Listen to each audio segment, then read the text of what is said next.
ગામની વાત કરીએ જ્યાં પણ આજે ધોધમાર વરસાદ પડ્યો છે। ગાજવીજ અને ભારે પવન ફૂંકાયો હતો। આ સાથે મેઘરાજાનું આગમન થયું છે। વાવણીલાયક વરસાદથી ખેડૂતોમાં ખુશીનો માહોલ જોવા મળ્યો છે। વરસાદ વરસતા ગરમીથી સ્થાનિકોને ખાસી રાહત મળી રહી છે।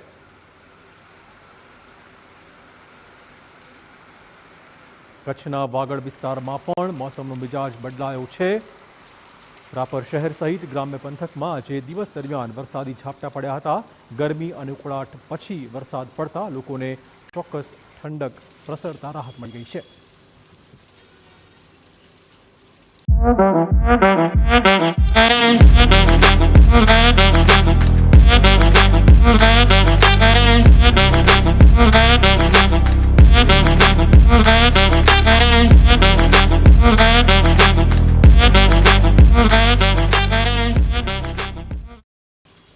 મોરબીથી સમાચાર જ્યાં વાંકાનેર હાઈવે પર વરસાદી માહોલ જોવા મળ્યો છે।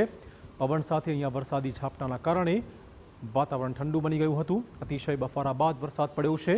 લોકોને આ વરસાદ પછી હવે ગરમીથી રાહત મળી રહી છે।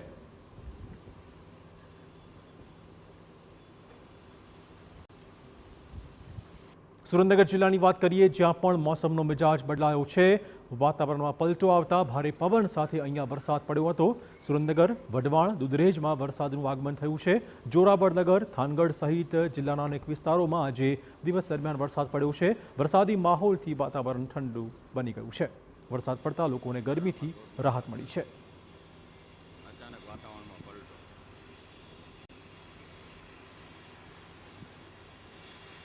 અને હવે સમાચાર સુરતથી જ્યાં વાદળછાયા વાતાવરણ વચ્ચે ધોધમાર વરસાદ પડ્યો। વરસાદ પડતા જ મોસમનો મિજાજ ઠંડો બની ગયો છે।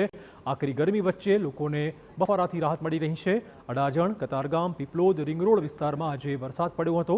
દક્ષિણ ગુજરાતમાં વરસાદની આગાહી કરવામાં આવી હતી।